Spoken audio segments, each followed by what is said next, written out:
ਸਤਿ ਸ਼੍ਰੀ ਅਕਾਲ। ਤੁਸੀਂ ਜੁੜੇ ਹੋਏ ਹੋ ਪੰਜਾਬੀ USA ਦੇ ਨਾਲ ਤੇ ਮੈਂ ਹਾਂ ਪ੍ਰਵੀਨ ਸ਼ਰਮਾ ਲੈ ਕੇ ਹਾਜ਼ਰ ਹਾਂ ਪ੍ਰੋਗਰਾਮ ਖਬਰ ਤੇ ਨਜ਼ਰ ਪ੍ਰੋਗਰਾਮ ਦੇ ਵਿੱਚ ਕੀ ਅਹਿਮ ਤੇ ਕਈ ਖਾਸ ਖਬਰਾਂ ਨੂੰ ਲੈ ਕੇ ਚਰਚਾ ਕਰਨ ਦੇ ਲਈ ਜੁੜ ਚੁੱਕੇ ਨੇ ਪੰਜਾਬ ਤੋਂ ਸੀਨੀਅਰ ਪੱਤਰਕਾਰ ਉੱਘੇ ਲੇਖਕ ਤੇ ਸਰਗਰਮ ਸਮਾਜਿਕ ਕਾਰਕੁਨ ਦੀਪਕ ਸ਼ਰਮਾ ਚਨਾਰਤਲ ਜੀ।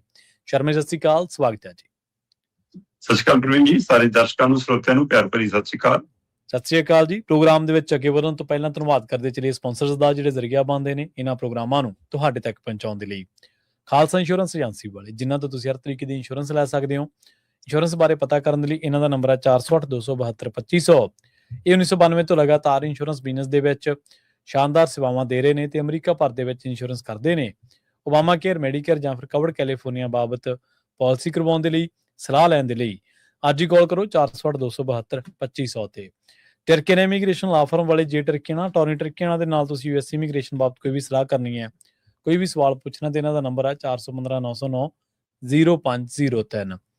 ਮਨਦੀਪ ਸਿੰਘ ਸੈਨ ਹੋਜੇ, ਓਮਕਾਰ ਸਿੰਘ ਫਰੈਜ਼ਨੋ, ਗੁਰਨਾਮ ਸਿੰਘ ਐਂਟੀਲੀਓਪ ਤੇ ਮਨਦੀਪ ਢਿੱਲੋਂ ਯੂਬਾ ਸਿਟੀ ਤੋਂ। ਇਹਨਾਂ ਸਾਰੇ ਹੀ ਸਪਾਂਸਰਸ ਦਾ ਬਹੁਤ ਬਹੁਤ ਧੰਨਵਾਦ। ਤੇ ਜੇਕਰ ਤੁਸੀਂ ਵੀ ਪੰਜਾਬੀ USA ਦੇ ਇਹਨਾਂ ਪ੍ਰੋਗਰਾਮਾਂ ਨੂੰ ਸਪਾਂਸਰ ਕਰਨਾ ਚਾਹੁੰਦੇ ਹੋ ਤਾਂ ਸਟੂਡੀਓ ਦਾ ਨੰਬਰ ਹੈ 408-272-5200। ਅੱਜ ਦਾ ਇਹ ਖਬਰ ਤੇ ਨਜ਼ਰ ਪ੍ਰੋਗਰਾਮ ਸਾਲ 2026 ਦੀ 27 ਅਗਸਤ ਦਾ ਪ੍ਰੋਗਰਾਮ ਹੈ ਤੇ ਦਿਨ ਅੱਜ ਵੀਰਵਾਰ ਹੈ। ਖਬਰਾਂ ਦੇ ਵਲਾਈਏ ਸ਼ਰਮਾ ਜੀ ਤੇ ਸ਼ੁਰੂਆਤ ਕਰੀਏ ਪੰਜਾਬ ਸਰਕਾਰ ਤੋਂ। ਅਕਸਰ ਹੀ ਆਪਾਂ ਇਹ ਗੱਲ ਕਹਿੰਦੇ ਆ ਕਿ ਦੁਨੀਆ ਦੇ ਜਿੰਨੇ ਵੀ ਸੰਕਟ ਨੇ, ਜੰਗਾਂ ਨੇ, ਯੁੱਧ ਨੇ, ਇੱਕ ਦਿਨ ਆਪਾਂ ਗੱਲ ਵੀ ਕਰ ਰਹੇ ਸੀਗੇ, ਉਹ ਸਾਰੀਆਂ ਟੇਬਲ ਟਾਕ ਤੇ ਖਤਮ ਹੋਈਆਂ ਨੇ। ਜਿਹੜੇ ਵੀ ਮੋਰਚੇ ਲੱਗਦੇ ਨੇ, ਜੋ ਸੰਘਰਸ਼ ਲੋਕ ਕਰਦੇ ਨੇ, ਸਰਕਾਰ ਤੱਕ ਸਾਡੀਆਂ ਮੰਗਾਂ ਹੁੰਦੀਆਂ ਨੇ। ਦਿੱਲੀ ਮੋਰਚਾ ਲੱਗਿਆ ਰਿਹਾ, 1.5 ਸਾਲ ਲੋਕ ਜਦੋਜਹਿਦ ਕਰਦੇ ਰਹੇ, ਅਖੀਰ ਗੱਲ ਟੇਬਲ ਟਾਕ ਤੇ ਮੁੱਕੀ। ਪਰ ਜਿਹੜੇ ਸਾਡੇ ਮੁੱਖ ਮੰਤਰੀ ਸਾਹਿਬ ਨੇ ਉਹ ਕਹਿੰਦੇ ਨਾਲੇ ਤਾਂ ਟੇਬਲ ਟਾਕ ਤੋਂ ਭਗੌੜੇ ਹੋ ਗਏ ਤੇ ਨਾਲੇ ਉਲਟਾ ਧਮਕੀਆਂ ਦੇ ਰਹੇ ਨੇ ਜੀ। ਇਹ ਤਾਂ ਸਾਰਾ ਕੁਝ ਆਪਾਂ ਸੈਂਟਰ ਸਰਕਾਰ ਦਾ ਵੀ ਦੇਖਿਆ ਹੋਇਆ। ਪ੍ਰਵੀਨ ਜੀ, ਮੁੱਖ ਮੰਤਰੀ ਭਗਵੰਤ ਮਾਨ ਨੇ ਕੋਈ ਜੱਗੋ ਤੇਰਵੀਂ ਨਹੀਂ ਕੀਤੀ ਹੈ। ਠੀਕ ਹੈ। ਮੀਟਿੰਗ ਤੋਂ ਭੱਜਣਾ, ਭਗੌੜੇ ਹੋਣਾ, ਕਿਨਾਰਾ ਕਰਨਾ, ਇਹ ਉਹਨਾਂ ਦੀ ਆਦਤ ਸ਼ੁਮਾਰ ਹੈ ਜੀ। ਇਹ ਉਹਨਾਂ ਦੀ ਜ਼ਿੰਦਗੀ ਦਾ ਹਿੱਸਾ ਹੈ।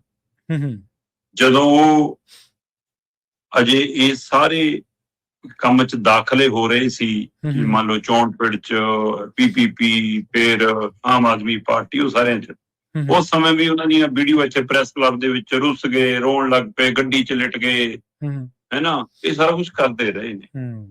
ਫਿਰ ਜਦੋਂ ਮੁੱਖ ਤੌਰ ਤੇ ਚੋਣ 'ਚ ਆ ਗਏ ਤੇ ਉਹ ਬਣਨਾ ਚਾਹੁੰਦੇ ਸੀ ਮੁੱਖ ਮੰਤਰੀ ਦਾ ਚਿਹਰਾ, ਪਾਰਟੀ ਨਹੀਂ ਬਣਾ ਰਹੀ, ਤਦ ਵੀ ਰੁੱਸ ਕੇ ਜਾ ਕੇ ਘਰੇ ਬਹਿ ਜਾਓ, ਛੱਡ ਕੇ ਸਾਰਾ ਕੁਛ। ਫਿਰ ਕੋਈ ਮਨਾਉਣ ਆਊਗਾ, ਸਮਝਾਉਣ ਆਊਗਾ। ਤੇ ਜਦੋਂ ਮੁੱਖ ਮੰਤਰੀ ਵੀ ਬਣ ਗਏ ਜੀ, ਤਦ ਵੀ ਉਹ ਮੇਲੇ ਗਿਆ ਜਵਾਕ ਕੇ, ਉਹ ਹੈਨਾ, ਉਹ ਢੋਲ ਵਜਾਉਣ ਵਾਲਾ ਬਾਂਦਰ ਮੰਗਦਾ ਤੇ ਬਾਪੂ ਕਹਿੰਦਾ ਕਿ ਨਾ ਸੀਟੀ ਲੈ ਲਾ, ਤੇ ਫਿਰ ਉਹ ਸੀਟੀ ਲੈਣ ਨੂੰ ਤਿਆਰ ਨਹੀਂ, ਫਿਰ ਉਹ ਲਿਟਣ ਲੱਗ ਜਾਂਦਾ ਜਵਾਕ, ਰੁੱਸ ਜਾਂਦਾ, ਬੋਲਦਾ ਨਹੀਂ। ਉਵੇਂ ਫਿਰ ਇਹ ਵੀ ਲਿਟ ਜਾਂਦੇ ਨੇ, ਆ ਕੇ ਮੰਜੇ ਤੇ ਹਸਪਤਾਲ ਪੈ ਜਾਂਦੇ ਨੇ, ਰੁੱਸ ਜਾਂਦੇ ਨੇ। ਉਹ ਇਹਨਾਂ ਦੀ ਪੁਰਾਣੀ ਆਦਤ ਹੈ। ਜਿੱਥੋਂ ਤੱਕ ਮੀਟਿੰਗ ਹੈ ਜੀ, ਮੀਟਿੰਗ ਦੇ ਵਿੱਚ ਨਾ ਮਹਿਜ ਹੁਕਮ ਸੁਣਾਉਣਾ ਨਹੀਂ ਹੁੰਦਾ। ਮੀਟਿੰਗ ਤੁਸੀਂ ਆਪਣਾ ਟੋਟਕਾ ਕੱਲਾ ਸੁਣਾ ਕੇ ਤਾੜੀਆਂ ਨਹੀਂ ਬਟੋਰਨੀਆਂ ਹੁੰਦੀਆਂ। ਸਹੀ। ਜਿਹੜੇ ਬੰਦੇ ਚਰਚਾ ਕਰਨਾ ਹੁੰਦੇ ਆ ਨਾ, ਫਿਰ ਉਹ ਤਿਆਰੀ ਨਾਲ ਆਉਂਦੇ ਆ। ਉਹਨਾਂ ਕੋਲ ਤਰਕ ਹੁੰਦੇ ਨੇ, ਉਹਨਾਂ ਦੇ ਤਰਕਸ਼ ਦੇ ਵਿੱਚ ਤੀਰ ਹੁੰਦੇ ਨੇ। ਸਹੀ। ਤੇ ਉਹਨਾਂ ਤੀਰਾਂ ਦਾ ਸਾਹਮਣਾ ਕਰਨ ਦਾ ਦਮ ਚਾਹੀਦਾ ਹੈ। ਇਹ ਉਹ ਮੁੱਖ ਮੰਤਰੀ ਸਾਹਿਬ ਨੇ ਜਿਨ੍ਹਾਂ ਨੇ 4.5 ਸਾਲ, ਪੌਣੇ 5 ਸਾਲ ਦੀ ਆਪਣੀ ਇਸ ਟਰਮ ਦੇ ਵਿੱਚ ਇੱਕ ਵਾਰ ਕਿਸਾਨ ਜਥੇਬੰਦੀਆਂ ਨੂੰ ਚੱਜ ਨਾਲ ਬੁਲਾਇਆ ਸੀ। ਜਦੋਂ ਕੁਰਸੀ ਛੱਡੀ ਸੀ ਤੇ ਛੱਡ ਕੇ ਭੱਜ ਗਏ ਸੀ ਮੀਟਿੰਗ, ਉੱਠ ਕੇ ਭੱਜ ਗਏ ਸੀ, ਕਿਉਂਕਿ ਉਹਨਾਂ ਦੇ ਸਵਾਲਾਂ ਦੇ ਜਵਾਬ ਨਹੀਂ ਸੀ। ਸਹੀ। ਜਾਓ ਫਿਰ ਕਰ ਲਓ ਜੋ ਕਰਨਾ ਹੈ, ਲਾ ਲਓ ਧਰਨਾ, ਫਿਰ ਐ ਆ ਬਾਈ ਉੱਥੇ।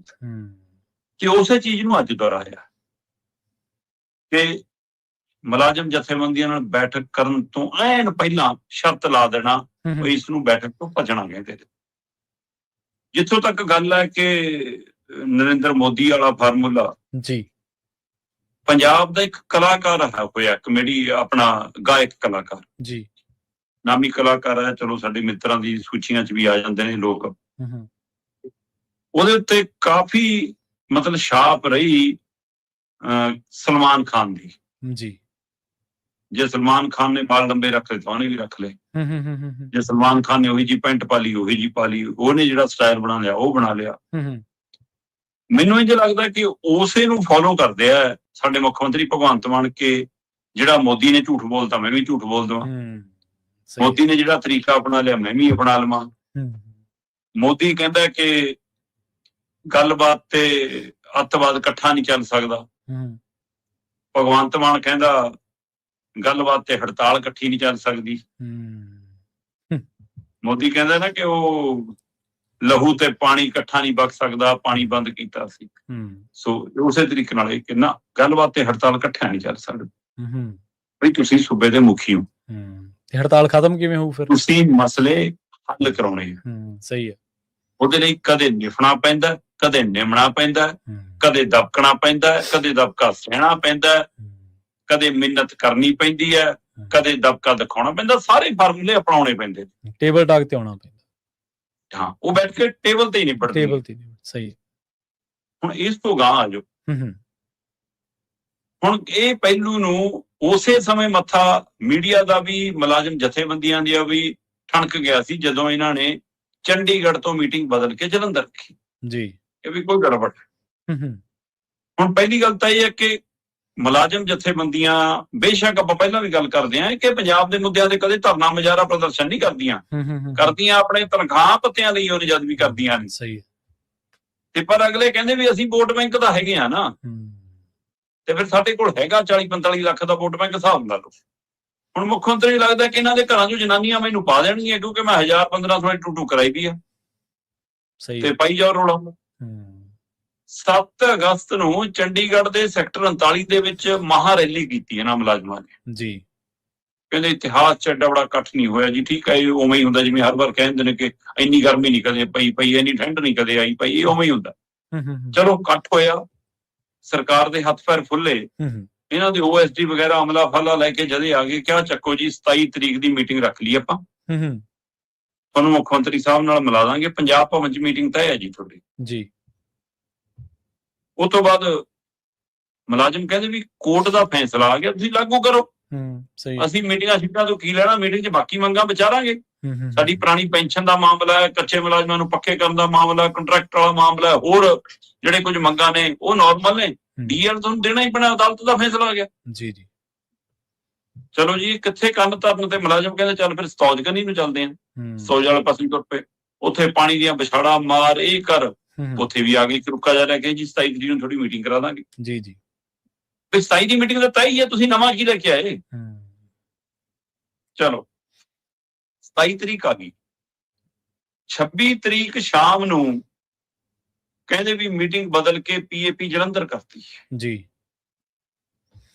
ਹੁਣ ਪ੍ਰਵੀਨ ਜੀ, ਲੰਮੇ ਸਮੇਂ ਤੋਂ ਮੁਲਾਜ਼ਮ ਕਲਮ ਛੋੜ, ਕੰਪਿਊਟਰ ਸ਼ਟਡਾਊਨ ਹੜਤਾਲ ਤੇ ਚੱਲ ਰਹੇ ਨੇ ਵੀ ਕਿ ਅਦਾਲਤੀ ਹੁਕਮਾਂ ਦੇ ਬਾਵਜੂਦ ਵੀ ਅਦਾਲਤ 'ਚ ਵੀ ਚਲੇ ਗਏ, ਉਹਨਾਂ ਨੇ ਪੈਰਲਲ ਇੱਕ ਪਟੀਸ਼ਨ ਵੀ ਪਾਤੀ, ਸੁਪਰੀਮ ਕੋਰਟ ਵੀ ਚਲੇ ਗਏ ਕਿ ਜੇ ਕੱਲ ਨੂੰ ਸੁਪਰੀਮ ਕੋਰਟ ਜਾਂਦੀ ਹੈ ਸਰਕਾਰ ਤਾਂ ਉਹਨੂੰ ਕਹਿਣ ਹੋਵੇ ਵੀ ਸਾਨੂੰ ਸੁਣੇ ਬਿਨਾਂ ਨਹੀਂ ਫੈਸਲਾ ਕਰਨਾ। ਸਹੀ। ਤੇ 27 ਤਰੀਕ ਦੀ ਇਹਨਾਂ ਨੇ ਮਹਾ ਹੜਤਾਲ ਦੀ ਕਾਲ ਲੰਮੇ ਸਮੇਂ ਤੋਂ ਦਿੱਤੀ ਹੋਈ ਸੀ। ਉਹਦੀ ਚਰਚਾ ਮੀਡੀਆ 'ਚ ਵੀ, ਅਖਬਾਰਾਂ 'ਚ ਵੀ, ਦਫ਼ਤਰਾਂ 'ਚ ਵੀ, ਪਰ ਸਰਕਾਰ ਨੂੰ ਖਬਰੇ ਨਹੀਂ ਜੀ, ਪਤਾ ਹੀ ਨਹੀਂਗਾ ਕਿ ਮੇਰੇ ਮੁਲਾਜ਼ਮ 27 ਤਰੀਕ ਨੂੰ ਹੜਤਾਲ ਤੇ ਜਾ ਰਹੇ ਨੇ। ਸਮੂਹਕ ਛੁੱਟੀ ਅਪਲਾਈ ਕਰਤੀ ਮੁਲਾਜ਼ਮਾਂ ਨੇ। ਸਹੀ ਹੈ। ਸਾਰੇ ਵਿਭਾਗਾਂ 'ਚ ਸਮੂਹਕ ਛੁੱਟੀ ਚਲੀ ਗਈ, ਸਰਕਾਰ ਨੂੰ ਪਤਾ ਹੀ ਨਹੀਂ।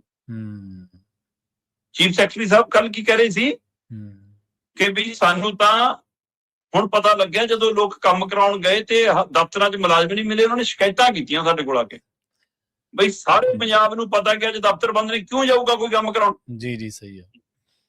ਮਤਲਬ ਤੁਹਾਨੂੰ ਛੁੱਟੀਆਂ ਤੋਂ ਵੀ ਨਹੀਂ ਪਤਾ ਲੱਗਿਆ, ਤੁਹਾਨੂੰ ਖਬਰਾਂ ਤੋਂ ਵੀ ਨਹੀਂ ਪਤਾ ਲੱਗਿਆ, ਤੁਹਾਨੂੰ ਮੁਲਾਜ਼ਮਾਂ ਦੇ ਪ੍ਰਦਰਸ਼ਨਾਂ ਤੋਂ ਵੀ ਨਹੀਂ ਪਤਾ ਲੱਗਿਆ। ਪਤਾ ਲੱਗਿਆ ਕਿ ਲੋਕ ਦਫ਼ਤਰਾਂ 'ਚ ਗਏ, ਜਿਹੜੇ ਗਏ ਉਹ ਨਹੀਂ ਜੀ।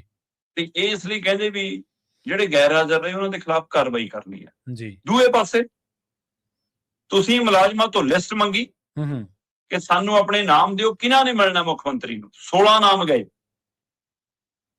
ਵੱਖੋ-ਵੱਖ ਯੂਨੀਅਨਾਂ ਨੇ ਉਹਦਾ ਸਾਂਝਾ ਫਰੰਟ ਬਣਾਇਆ ਸੀ, ਸਾਂਝੇ ਫਰੰਟ ਥੱਲੇ ਇਹਨਾਂ ਦੀ ਲੜਾਈ ਚੱਲ ਰਹੀ ਸੀ, ਇਸ ਲਈ 16 ਦੇ ਕਰੀਬ ਉਹ ਮੈਂਬਰ ਤੈਅ ਹੋ ਗਏ ਕਿ ਆਹ 16 ਨੇ ਮਿਲਣਾ।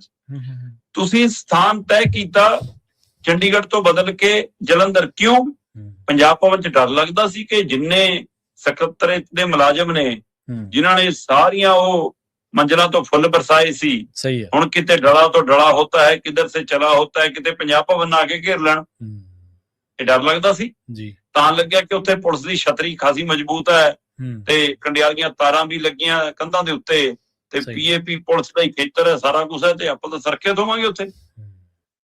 ਮੀਟਿੰਗ ਉਸ ਲਈ ਉੱਥੇ ਰੱਖੀ, ਚਲੋ ਰੱਖ ਲਈ ਜੀ। ਤੁਸੀਂ ਜਦੋਂ 27 ਤਰੀਕ ਦੀ ਮੀਟਿੰਗ ਚੰਡੀਗੜ੍ਹ 'ਚ 7 ਅਗਸਤ ਨੂੰ ਦੇ ਰਹੇ ਸੀ ਮੁਲਾਜ਼ਮਾਂ ਨੂੰ, ਉਦੋਂ ਨਹੀਂ ਇਹ ਗੱਲ ਚੇਤੇ ਆਈ ਕਿ ਨਾਲ ਹੀ ਕਹਿ ਦਈਏ ਵੀ ਜੇ ਹੜਤਾਲ ਤੇ ਰਹੋਗੇ ਫਿਰ ਮੀਟਿੰਗ ਨਹੀਂ ਹੋਊਗੀ। ਜਦੋਂ ਸਤੌਜ ਪਿੰਡ ਦੇ ਵਿੱਚ ਉਹਨਾਂ ਨੂੰ 27 ਤਰੀਕ ਦੁਆਰਾ ਚਿੱਠੀ ਫੜਾ ਰਹੇ ਸੀ ਤੁਹਾਡੇ ਐਸਡੀਐਮ ਵਗੈਰਾ, ਉਦੋਂ ਨਹੀਂ ਨਾਲ ਸ਼ਬਦ ਚੇਤੇ ਆਈ।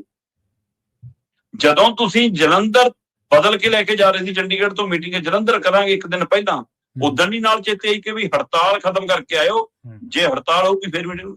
ਐਨ ਮੀਟਿੰਗ ਤੋਂ ਚੰਦ ਮਿੰਟ ਪਹਿਲਾਂ ਜਦੋਂ 16 ਬੰਦੇ ਪੀਏਪੀ ਚੌਂਕ ਪਹੁੰਚ ਗਏ, ਜਦੋਂ ਅੰਦਰ ਦਾਖਲ ਹੋ ਗਏ, ਉਹਨਾਂ ਨੂੰ ਬਿਠਾ ਲਿਆ। ਮੁੱਖ ਮੰਤਰੀ ਸਾਹਿਬ ਅੰਦਰ ਨੇ, ਇੱਕ ਕੰਧ ਆ ਵਿਚਾਲੇ, ਇੱਕ ਕਮਰਾ ਹੀ ਆ ਵਿਚਾਲੇ, ਬਸ ਮੀਟਿੰਗ ਹਾਲ 'ਚ ਜਾਣਾ ਹੀ ਸੀ ਦੋਵਾਂ ਧਿਰਾਂ ਨੇ।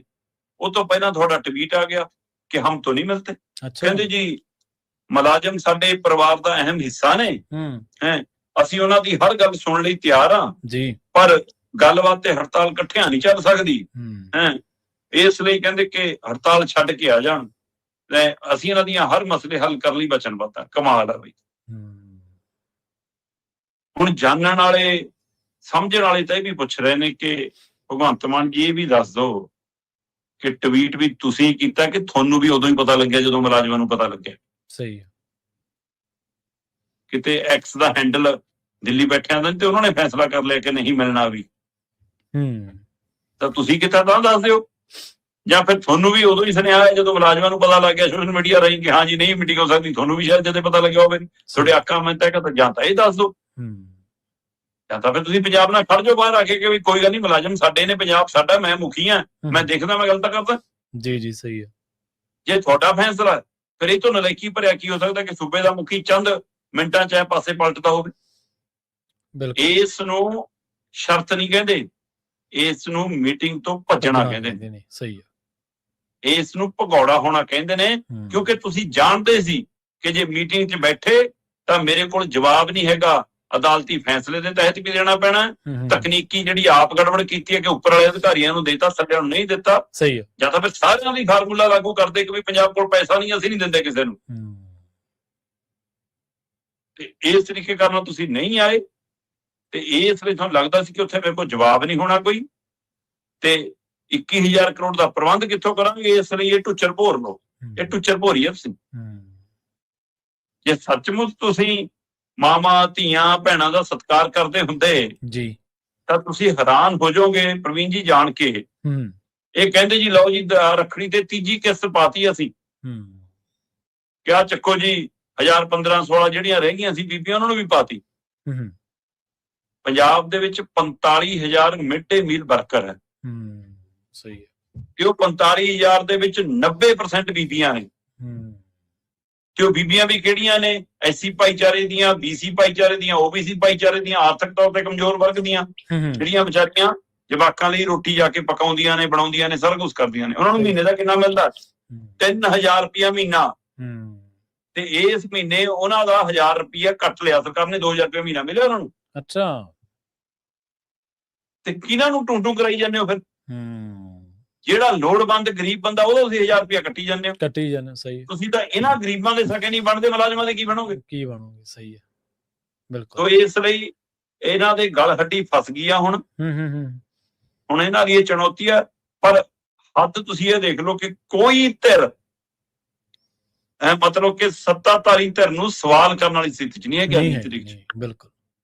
ਮਤਲਬ ਮੈਂ ਹੈਰਾਨ ਆ ਜਾਣ ਕੇ ਪ੍ਰਵੀਨ ਜੀ, ਉਹ 5 ਕਰੋੜੀ ਮਾਮਲਾ ਜਿਹੜਾ ਅਦਾਲਤੀ ਪਟੀਸ਼ਨ ਤੋਂ ਲੈ ਕੇ ਡੀਜੀਪੀ ਨੂੰ ਹੁਕਮ ਦੇ ਵਿੱਚ ਵੀ ਆ ਗਿਆ, ਉਸ ਦੇ ਉੱਤੇ ਕੋਈ ਵਿਰੋਧੀ ਧਿਰ ਦੱਸ ਦਿਓ ਸਰਕਾਰ ਨੂੰ ਘੇਰਦੀ ਹੋਵੇ, ਇਸ ਪਰਿਵਾਰ ਨੂੰ ਘੇਰਦੀ ਹੋਵੇ। OST ਵਾਲਾ ਮਾਮਲਾ, ਈਡੀ ਨੇ ਡੀਜੀਪੀ ਨੂੰ ਚਿੱਠੀ ਲਿਖਤੀ, ਮੰਤਰੀਆਂ ਦੇ ਨਾਂ ਤੱਕ ਆ ਗਏ। ਪਹਿਲਾਂ ਅਮਨ ਅਰੋੜਾ ਦਾ ਵੀ ਆ ਗਿਆ ਸੀ, ਸੰਜੀਵ ਅਰੋੜਾ ਇਹ ਜਿਹੇ ਕੱਪੜਿਆਂ ਚ ਅੰਦਰ ਬੈਠਾ ਹੈ, OST ਰਾਜਵੀਰ ਘੁੰਮਣ ਦਾ, ਦੂਏ ਦਾ, ਸਭ ਦੇ ਨਾਂ ਕੁਝ ਤੁਰੇ ਫਿਰਦੇ ਨੇ।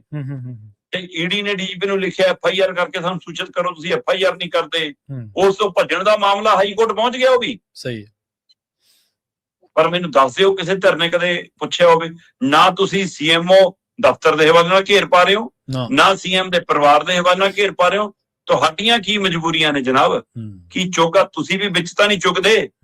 ਜਾਂ ਇਹ ਤਾਂ ਨਹੀਂ ਕਿ ਕੱਲ ਨੂੰ ਅਸੀਂ ਵੀ ਇਹੀ ਕਰਨਾ ਜਾਂ ਪਹਿਲਾਂ ਇਹੀ ਕੀਤਾ ਹੈ, ਕਾਰਨ ਕੀ ਹੈ? ਜੀ ਸਹੀ ਹੈ, ਬਿਲਕੁਲ। ਇੱਕ ਵਾਰੀ ਨਾ ਆਪਾਂ ਗੱਲ ਕਰ ਰਹੇ ਸੀ, ਸ਼ਾਇਦ ਤੁਹਾਨੂੰ ਯਾਦ ਵੀ ਹੋਣਾ ਵੀ ਸ਼ਾਇਦ ਮੁੱਖ ਮੰਤਰੀ ਸਾਹਿਬ ਦਾ ਹੀ ਉਦੋਂ ਜ਼ਿਕਰ ਹੋ ਰਿਹਾ ਸੀਗਾ ਵੀ ਜਦੋਂ ਮੀਟਿੰਗ ਦੇ ਵਿੱਚ ਨਹੀਂ ਆਉਂਦੇ ਜਾਂ ਟਾਲ ਦਿੰਦੇ, ਜਿਵੇਂ ਤੁਸੀਂ ਕਿਹਾ ਸੀ ਵੀ ਇੰਨੇ ਵਾਰੀ ਟਾਲ ਚੁੱਕੇ ਨੇ, ਤਾਂ ਜ਼ੁਬਾਨ ਦੀ ਗੱਲ ਜਦੋਂ ਆਪਾਂ ਕਰਦੇ ਹਾਂ ਵੀ ਜੇ ਖੁਦ ਨਹੀਂ ਪਹੁੰਚ ਸਕਦੇ ਤਾਂ ਕਿਸੇ ਮੰਤਰੀ ਦੀ ਡਿਊਟੀ ਲਾ ਸਕਦੇ ਆ। ਸਰਕਾਰ ਦੇ ਵਿੱਚ ਮੁੱਖ ਸਕੱਤਰ ਆ, ਪ੍ਰਮੁੱਖ ਸਕੱਤਰ ਆ, ਉਹਨਾਂ ਦੀ ਡਿਊਟੀ ਲੱਗ ਸਕਦੀ ਕਿ ਭਾਈ ਸਰਕਾਰ ਦੇ ਨੁਮਾਇੰਦੇ ਵਜੋਂ ਤੁਸੀਂ ਗੱਲ ਸੁਣ ਲਓ। ਇਹ ਕੋਈ ਕਮਿਟਮੈਂਟ ਵੀ ਤਾਂ ਚੀਜ਼ ਹੁੰਦੀ ਹੈ ਨਾ ਸਰਕਾਰਾਂ ਦੇ ਵਿੱਚ। ਆਮ ਬੰਦੇ ਤਾਂ ਇਸ ਗੱਲ ਦੀ ਨਿਗਾਹ ਰੱਖਦੇ ਆ, ਪਿੰਡ ਦੇ ਵਿੱਚ ਆਪਾਂ ਪਿੰਡਾਂ ਚ ਆਉਣੇ ਆਪਾਂ ਜੀ। ਹਾਂਜੀ 4.5 ਸਾਲ ਚ ਲਗਭਗ ਮੁੱਖ ਮੰਤਰੀ ਸਿੱਧੇ ਰੂਪ ਚ ਕਿਸੇ ਨੂੰ ਨਹੀਂ ਮਿਲੇ। ਆ ਕਾਰਜਕਾਰੀ ਡੀਜੀਪੀ ਨਹੀਂ ਕਿਸੇ ਨੂੰ ਮਿਲਦਾ। ਜੀ ਜੀ ਬਿਲਕੁਲ। ਇਹਨਾਂ ਦੇ ਆਪਣਾ ਮੰਤਰੀ ਗਏ ਸੀਗੇ। ਹਾਂਜੀ ਹਾਂਜੀ ਆਪਾਂ ਗੱਲ ਵੀ ਕੀਤੀ। ਅਸੀਂ ਜਾਈਏ ਪੱਤਰਕਾਰਾਂ ਦੇ ਮਾਮਲਿਆਂ ਦੇ ਵਿੱਚ, ਸਾਨੂੰ ਵੀ ਨਹੀਂ ਜਨਾਬ ਮਿਲਦੇ, ਥੱਲੇ ਕਹਿੰਦੇ ਨੇ ਜਿਹਨੂੰ ਮਿਲ ਲਓ। ਵਿਰੋਧੀ ਧਿਰ ਦੇ ਲੀਡਰ ਜਾਣ, ਉਹ ਵੀ ਕੋਈ ਪਿੰਡ ਦਾ, ਕੋਈ ਪੰਚਾਇਤ ਦੀ, ਕੋਈ ਸੰਸਥਾ ਦੀ, ਕੋਈ ਕਿਸੇ ਤਰ੍ਹਾਂ ਦਾ ਵਫਦ ਆਵੇ, ਉਹ ਤੈਅ ਇਹੀ ਹੁੰਦਾ ਕਿ ਡੀਜੀਪੀ ਨਾਲ ਵਫਦ ਮਿਲਣ ਚੱਲਿਆ। ਉੱਥੇ ਜਾ ਕੇ ਪਤਾ ਲੱਗਦਾ ਜੀ ਇਹਨੂੰ ਮਿਲ ਲਓ। ਸਹੀ। ਹਰਪਾਲ ਚੀਮਾ ਐਂਡ ਪਾਰਟੀ ਗਏ ਸੀ ਆਪਣਾ ਵਫਦ ਲੈ ਕੇ, ਇਹਨਾਂ ਨੂੰ ਵੀ ਡੀਜੀਪੀ ਨਹੀਂ ਮਿਲਿਆ। ਸਹੀ। ਤੇ ਮੁੱਖ ਮੰਤਰੀ ਦਾ ਹਾਲ ਦੇਖ ਲਓ ਕਿ ਕਿਸੇ ਨੂੰ ਮੀਟਿੰਗ ਦਿੰਦੇ ਹੀ ਨਹੀਂ, ਜੇ ਦੇ ਦੇਣ ਤਾਂ ਮਿਲਦੇ ਨਹੀਂ। ਇਹ ਤੋਂ ਵੱਧ ਹੋਰ ਕੀ ਹੋਊਗਾ ਕਿ 12 ਵਾਰ ਪੰਜਾਬ ਦੀਆਂ ਜਿਹੜੀਆਂ ਮਜ਼ਦੂਰ ਜਥੇਬੰਦੀਆਂ ਨੂੰ ਟਾਈਮ ਦਿੱਤਾ ਮੁੱਖ ਮੰਤਰੀ ਨੇ, 12 ਵਾਰ। ਸਹੀ ਹੈ। ਇੱਕ ਵੀ ਵਾਰ ਮੁਲਾਕਾਤ ਨਹੀਂ। ਜੀ ਜੀ ਬਿਲਕੁਲ। ਤੇ ਅਗਲੀ ਗੱਲ ਕਰੀਏ ਆਪਾਂ ਚਰਨਜੀਤ ਚੰਨੀ ਦੀ ਤੇ ਗੜੀ ਦੀ। ਕਹਿੰਦੇ ਹੁਣ ਚਮਕੌਰ ਸਾਹਿਬ ਦੇ ਵਿੱਚ ਆਮੋ ਸਾਹਮਣੇ ਹੋਣਗੇ ਜੀ। ਦੇਖੋ, ਪਹਿਲੀ ਗੱਲ ਤਾਂ ਇਹ ਹੈ ਕਿ ਚਰਨਜੀਤ ਚੰਨੀ ਹੋਰੀ ਜੀ ਕੀ ਵਿਧਾਨ ਸਭਾ ਚੋਣ ਲੜਨਗੇ, ਤੇ ਉਹ ਵੀ ਕਾਂਗਰਸ ਵੱਲੋਂ ਹੀ ਲੜਨਗੇ ਜੀ। ਤਾਂ ਇਹ ਸਵਾਲ ਖੜਾ, ਜਿਸ ਤਰ੍ਹਾਂ ਦੀ ਉਹਨਾਂ ਦੇ ਅੰਦਰ ਕਾਟੋ ਕਲੇਸ਼ ਹੈ, ਉਹੀ ਜੇ ਉਹਨੂੰ ਚਿਹਰਾ ਮੇਰਾ ਨਹੀਂ ਬਣਾਉਂਦੇ ਹੋ ਸਕਦਾ ਉਹ ਕਹਿਣਗੇ ਫਿਰ ਮੈਂ ਤਾਂ ਐਮਪੀਓ ਠੀਕ ਆ, ਮੈਂ ਨਹੀਂ ਲੜਦਾ। ਜੀ ਜੀ, ਮੇਰੇ ਮੁੰਡੇ ਨੂੰ ਲੜਾ ਲਓ, ਮੇਰੀ ਘਰ ਵਾਲੀ ਨੂੰ ਲੜਾ ਲਓ, ਠੀਕ ਆ। ਫਿਰ ਅਗਲੇ ਇਹ ਵੀ ਸਥਿਤੀ ਬਣ ਸਕਦੀ ਜੇ ਉਹਨੂੰ ਮੁੱਖ ਮੰਤਰੀ ਦਾ ਚਿਹਰਾ ਨਹੀਂ ਬਣਾਉਂਦੇ ਜੀ। ਜਾਂ ਅਗਲਾ ਕਿ ਮੈਂ ਐਮਪੀ ਜਲੰਧਰ ਜਿੱਤਿਆ, ਮੈਂ ਤਾਂ ਐਮਪੀ ਦੇ ਕਿਸੇ ਆਪਣਾ ਉਸ ਜਲੰਧਰ ਕਿਸੇ ਹਲਕੇ ਤੋਂ ਲੜੂੰਗਾ ਜੀ ਵਿਧਾਨ ਸਭਾ। ਪਰ ਜਦੋਂ ਕਿ ਚਮਕੌਰ ਸਾਹਿਬ ਉਹਨਾਂ ਦਾ ਜੱਦੀ ਪੁਸ਼ਤੀ ਆਪਣਾ ਗੜ੍ਹ ਮੰਨ ਕੇ ਚੱਲਦੇ ਨੇ, ਉਹ ਇੱਥੋਂ ਰਾਜਨੀਤੀ ਦਾ ਸਫ਼ਰ ਸ਼ੁਰੂ ਹੋਇਆ, ਇੱਥੋਂ ਆਜ਼ਾਦ ਲੜਕੇ ਜਿੱਤਦੇ ਰਹੇ, ਫਿਰ ਕਾਂਗਰਸ ਵੱਲੋਂ ਜਿੱਤਦੇ ਰਹੇ, ਇਸੇ ਸੀਟ ਤੋਂ ਜਿੱਤ ਕੇ ਮੁੱਖ ਮੰਤਰੀ ਤੱਕ ਗਏ। ਇਸ ਲਈ ਮੰਨਿਆ ਜਾ ਰਿਹਾ ਕਿ ਚਰਨਜੀਤ ਚੰਨੀ ਇੱਥੋਂ ਹੀ ਲੜਨਗੇ। ਪਿਛਲੀ ਵਾਰ ਇੱਥੋਂ ਆਮ ਆਦਮੀ ਪਾਰਟੀ ਨੇ ਇਹਨਾਂ ਦੇ ਸਾਹਮਣੇ ਡਾਕਟਰ ਚਰਨਜੀਤ ਸਿੰਘ ਉਤਾਰਿਆ ਸੀ ਜੀ ਜੀ, ਉਹ ਐਮਐਲਏ ਨੇ ਇਸ ਸਮੇਂ, ਇਹ ਹਾਰ ਗਏ ਸੀ, 2 ਥਾਂ ਲੜੇ, 2 ਥਾਂ ਹਾਰ ਗਏ ਸੀ। ਹੁਣ ਇਸ ਵਾਰ ਫਿਰ ਡਾਕਟਰ ਚਰਨਜੀਤ ਸਿੰਘ ਤਾਂ ਉਮੀਦ ਕਰਦਾ ਕਿ ਟਿਕਟ ਮੈਨੂੰ ਮਿਲੂਗੀ, ਪਰ ਆਮ ਆਦਮੀ ਪਾਰਟੀ ਨੇ ਅਚਾਨਕ ਉੱਥੇ ਜਸਵੀਰ ਸਿੰਘ ਗੜੀ ਨੂੰ ਹਲਕਾ ਇੰਚਾਰਜ ਬਣਾਤਾ। ਠੀਕ ਹੈ। ਹੁਣ ਜਸਵੀਰ ਸਿੰਘ ਗੜੀ ਇਸ ਮੌਕੇ ਚਰਚਿਤ ਨਾਮ ਹੈ, ਬਹੁਜਨ ਸਮਾਜ ਪਾਰਟੀ ਦੇ ਵਿੱਚ ਪ੍ਰਧਾਨ ਰਹੇ ਨੇ, ਪੰਜਾਬ ਦੇ ਮਾਇਆਵਤੀ ਦੇ ਨੇੜਲਿਆਂ ਚ ਗਿਣੇ ਜਾਂਦੇ ਰਹੇ ਨੇ, ਤੇ ਅੱਜ ਕੱਲ੍ਹ ਮੁੱਖ ਮੰਤਰੀ ਭਗਵੰਤ ਮਾਨ ਦੇ ਨੇੜਲਿਆਂ ਚ ਨੇ। ਪੰਜਾਬ ਚ ਐਸਸੀ ਕਮਿਸ਼ਨ ਦੇ ਚੇਅਰਮੈਨ ਨੇ, ਤੇ ਕੀ ਰਾਜਾ ਵੜਿੰਗ, ਕੀ ਪ੍ਰਤਾਪ ਬਾਜਵਾ, ਕੀ ਰਵਨੀਤ ਬਿੱਟੂ ਤੇ ਕਈ ਹੋਰਾਂ ਨੂੰ ਤਲਬ ਕਰਕੇ ਜਾਂ ਆਪਣੀ ਵੀਡੀਓਗ੍ਰਾਫੀ ਕਰਕੇ, ਆਪਣੇ ਢੰਗ ਤਰੀਕੇ ਕਰਕੇ ਚਰਚਾ ਚ ਵੀ ਨੇ, ਤੇ ਸਿਆਸੀ ਸਮਝ ਵੀ ਰੱਖਦੇ ਨੇ, ਉਸ ਤਰੀਕੇਕਾਰ ਦੀ ਪਰਸਨੈਲਿਟੀ ਵੀ ਨੇ ਕਿ ਰਾਜਨੀਤਿਕ ਸ਼ਖਸੀਅਤ ਵਜੋਂ ਵੀ ਇੱਕ ਚੰਗਾ ਬੁਲਾਰੇ ਵੀ ਨੇ, ਸਾਰਾ ਕੁਛ ਉਹ ਸਮਝ ਹੈਗੀ ਹੈ। ਪਰ ਜੇ ਸਰਕਾਰ ਵਾਲੇ ਪਾਸਿਓਂ ਕੋਈ ਐਸੀ ਭਾਈਚਾਰੇ ਨਾਲ ਸੰਬੰਧ ਮਸਲਾ ਜਾਵੇ, ਫਿਰ ਅੱਖਾਂ ਵੀ ਮੀਚ ਜਾਂਦੇ ਨੇ। ਪੁੱਛਿਆ ਸੀ ਨਾ ਕਰੀ ਪੱਤਰਕਾਰਾਂ ਨੇ, ਫਸ ਗਏ ਸੀਗੇ, ਉਧਰ ਦਾ ਰੁੱਖ ਨਹੀਂ ਕਰਦੇ ਫਿਰ, ਨਾ ਨਾ ਨਾ ਹੈ ਨਾ। ਪਰ ਸਰਕਾਰ ਦੀ ਮੁਖੀ ਦੀ ਜੇ ਛਤਰੀ ਹੇਠ ਹੋਣ ਤਾਂ ਫਿਰ ਅਜਿਹੇ ਤੋਹਫੇ ਮਿਲ ਜਾਂਦੇ ਨੇ ਕਿ ਤੁਹਾਨੂੰ ਚਮਕੌਰ ਸਾਹਿਬ ਹਲਕੇ ਤੋਂ ਹਲਕਾ ਇੰਚਾਰਜ। ਹੁਣ ਹਲਕਾ ਇੰਚਾਰਜ ਦਾ ਮਤਲਬ ਇਹ ਸੰਕੇਤ ਆ ਕਿ ਅਗਲੀ ਵਾਰ ਤੈਨੂੰ ਟਿਕਟ ਦਿੱਤੀ ਜਾ ਸਕਦੀ ਹੈ।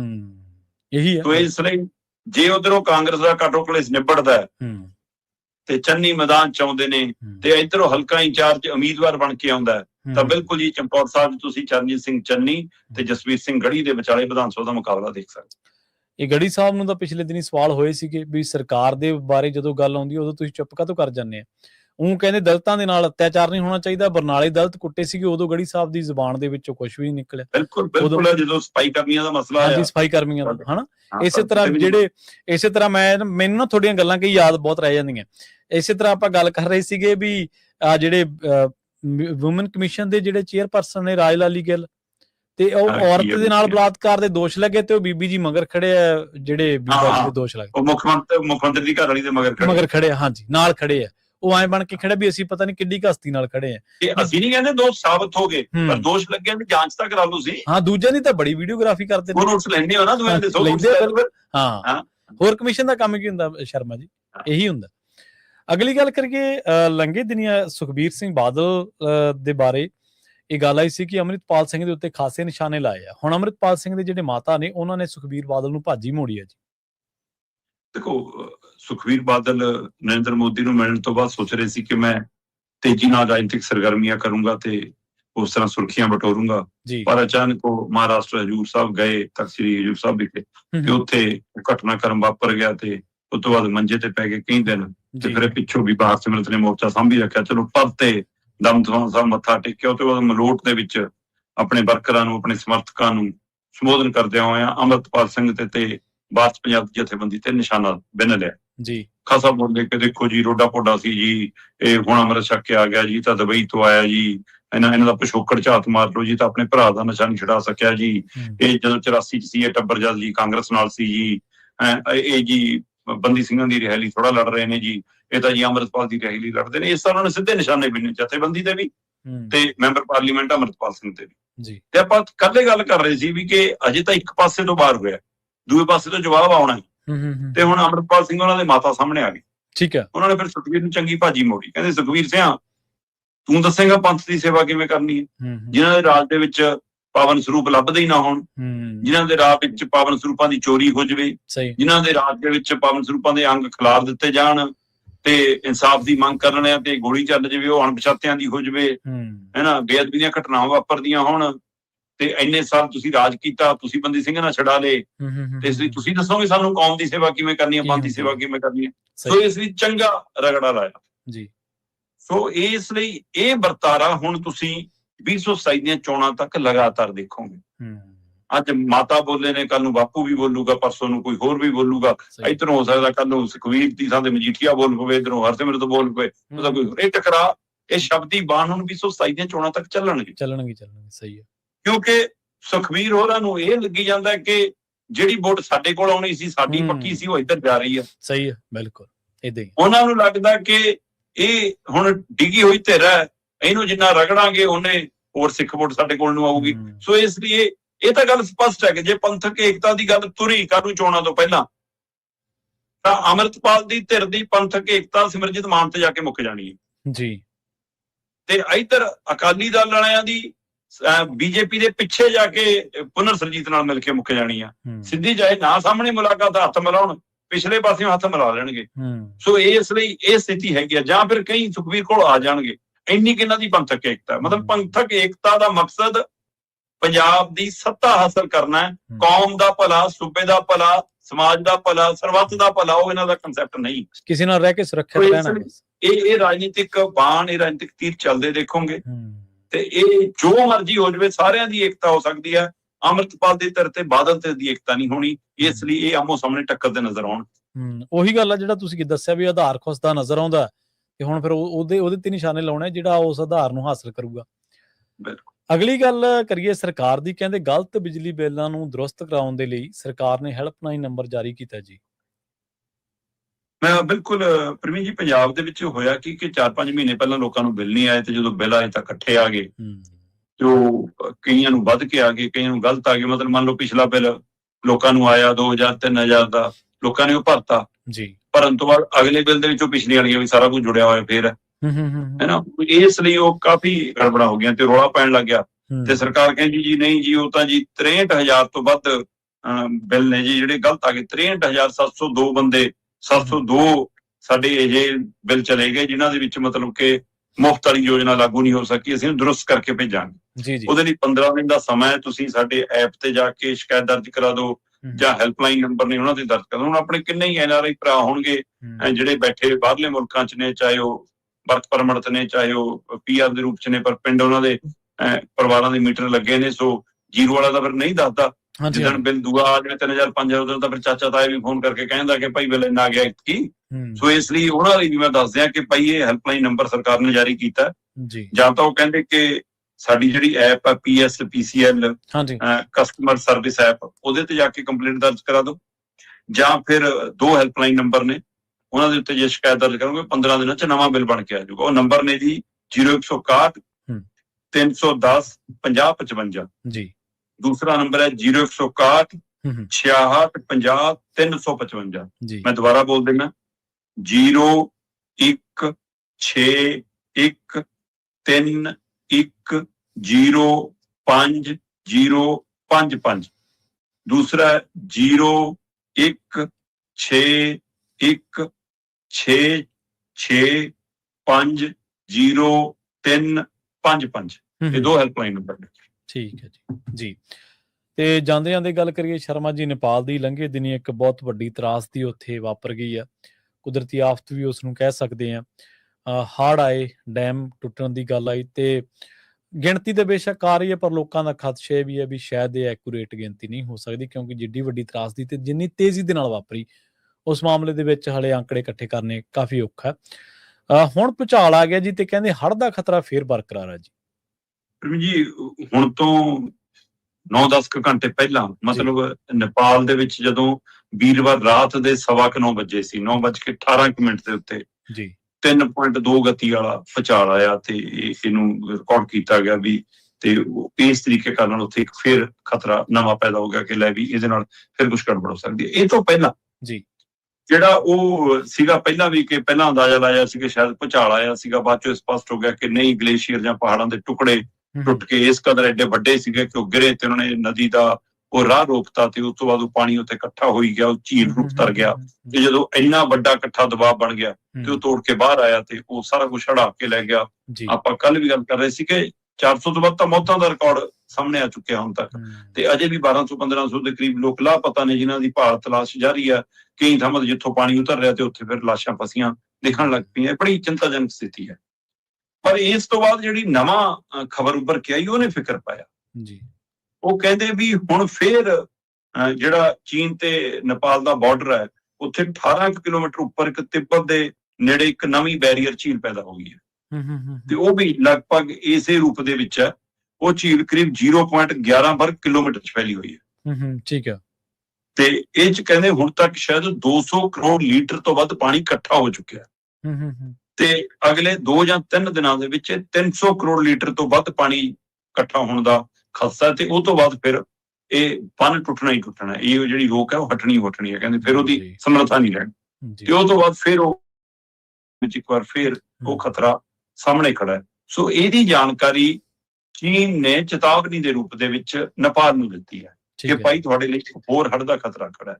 ਇਸ ਚੇਤਾਵਨੀ ਜਾਣਕਾਰੀ ਦੇ ਨਾਲ ਇਹ ਚਰਚਾ ਨੈਸ਼ਨਲ ਇੰਟਰਨੈਸ਼ਨਲ ਇਹ ਵੀ ਤੁਰ ਪਈ ਕਿ ਕੀ ਪਹਿਲਾ ਜਿਹੜਾ ਝੀਲ ਬਣੀ ਸੀ, ਪਹਿਲਾ ਜਿਹੜਾ ਖਤਰਾ ਪੈਦਾ ਹੋਇਆ ਸੀ, ਚੀਨ ਨੂੰ ਉਹਦੀ ਵੀ ਜਾਣਕਾਰੀ ਸੀ, ਉਹਨੇ ਨਹੀਂ ਦਿੱਤੀ। ਇਸ ਦੇ ਉੱਤੇ ਵੀ ਚਰਚਾ ਤੁਰ ਪਈ ਕਿਉਂਕਿ ਕਿਸੇ ਸਮੇਂ ਨੇਪਾਲ ਵਰਗੇ ਮੁਲਕ ਭਾਰਤ ਦੇ ਬਹੁਤ ਨੇੜੇ ਸੀ, ਭਾਰਤ ਵੱਲੋਂ ਹੁਣ ਵੀ ਮਦਦ ਕੀਤੀ ਜਾ ਰਹੀ ਹੈ ਜੀ ਤੇ ਚੀਨ ਬਾਅਦ ਚੋਂ ਉਹਨੂੰ ਆਪਣੇ ਤਰੀਕੇ ਨਾਲ ਕੰਟਰੋਲ ਚ ਲੈ ਰਿਹਾ। ਉਹ ਇਹ ਵੀ ਮੰਨ ਰਹੇ ਨੇ ਕਿ ਇਸ ਵਿਪਤਾ ਦੇ ਵਿੱਚੋਂ ਵੀ ਚੀਨ ਆਪਣਾ ਕੰਟਰੋਲ ਵਧਾਉਣਾ ਚਾਹੁੰਦਾ ਹੋ ਸਕਦਾ ਕਿ ਜੇ ਮੁਸੀਬਤ ਛਾਉਣਗੇ ਤਾਂ ਸਾਨੂੰ ਆਪਣੇ ਕੰਟਰੋਲ ਚ ਕਰਨੇ ਆਸਾਨ ਰਹਿਣਗੇ। ਇਸ ਲਈ ਕਹਿੰਦੇ ਕਿ ਇਹਦੇ ਉੱਤੇ ਚਰਚਾ ਹੈ। ਅਜੇ ਸਪਸ਼ਟਤਾ ਨਹੀਂ ਹੈ ਕਿ ਉਹਨੂੰ ਵੀ ਜਾਣਕਾਰੀ ਸੀ ਜਾਂ ਨਹੀਂ ਸੀ। ਉਹ ਕਹਿੰਦੇ ਜੇ ਇਹਦਾ ਪਤਾ ਲੱਗ ਰਿਹਾ ਤਾਂ ਉਹਦੇ ਨਾਲ ਜਿਹੜਾ ਸਿਸਟਮ ਹੈ ਉਹਦੇ ਅਨੁਸਾਰ ਉਹਨੂੰ ਪਹਿਲੀ ਝੀਲ ਦਾ ਵੀ ਪਤਾ ਹੋਊਗਾ ਜੀ।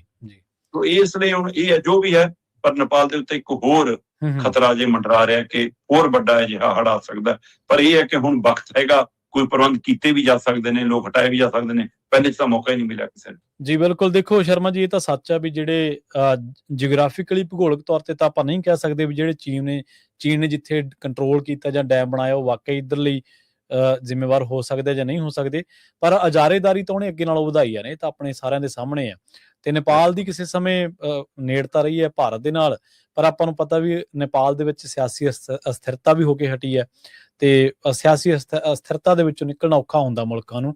ਉੱਤੋਂ ਜੇ ਕੋਈ ਕੁਦਰਤੀ ਆਫਤ ਪੈ ਜਾਵੇ ਤੇ ਫਿਰ ਉਸ ਤੋਂ ਵੀ ਜ਼ਿਆਦਾ ਔਖਾ ਹੋ ਜਾਂਦਾ। ਚਲੋ ਆਪਾਂ ਕਹਿਣਾ ਵੀ ਮਨੁੱਖਤਾ ਦੇ ਲਈ, ਕੁਦਰਤੀ ਜੀਵ ਜੰਤੂਆਂ ਦੇ ਲਈ ਕਿਤੇ ਵੀ ਖਤਰਾ ਨਾ ਹੋਵੇ ਧਰਤੀ ਦੇ ਉੱਤੇ। ਸੋ ਇਹੀ ਆਪਾਂ ਆਸ ਤੇ ਅਰਦਾਸ ਤੇ ਉਮੀਦ ਕਰਦੇ ਹਾਂ।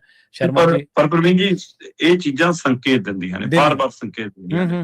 ਬਿਲਕੁਲ। ਤੇ ਇਹ ਹੜ੍ਹ, ਇਹ ਪਾਣੀ, ਇਹ ਤੂਫਾਨ, ਇਹ ਤੁਹਾਡੇ ਦਰਾਂ ਤੱਕ ਨਹੀਂ ਆਇਆ, ਇਹ ਤੁਹਾਡੇ ਘਰਾਂ ਤੱਕ ਨਹੀਂ ਆਇਆ। ਅਸੀਂ ਕੁਦਰਤ ਦੇ ਰਾਹ ਚ ਆ ਗਏ ਹਾਂ, ਇਹ ਸਮਝਣਾ ਪੈਣਾ। ਸਹੀ ਬਿਲਕੁਲ ਜੀ। ਬਹੁਤ ਧੰਨਵਾਦ ਸ਼ਰਮਾ ਜੀ, ਇਹਨਾਂ ਖਾਸ ਖਬਰਾਂ ਤੇ ਖਾਸ ਜਾਣਕਾਰੀਆਂ ਦੇ ਲਈ ਜੀ। ਸਤਿ ਸ੍ਰੀ ਅਕਾਲ ਜੀ। ਸਮਾਂ ਇਜਾਜ਼ਤ ਨਹੀਂ ਦਿੰਦਾ। ਪ੍ਰੋਗਰਾਮ ਖਬਰ ਤੇ ਨਜ਼ਰ ਨੂੰ ਹੁਣ ਆਪਾਂ ਇੱਥੇ ਸਮਾਪਤ ਕਰਾਂਗੇ। ਤੁਹਾਡਾ ਸਾਰਿਆਂ ਦਾ ਬਹੁਤ ਧੰਨਵਾਦ। ਸਤਿ ਸ੍ਰੀ ਅਕਾਲ। ਇਸੇ ਤਰ੍ਹਾਂ ਜੁੜੇ ਰਹੋ ਪੰਜਾਬੀ ਰੇਡੀਓ USA ਦੇ ਨਾਲ।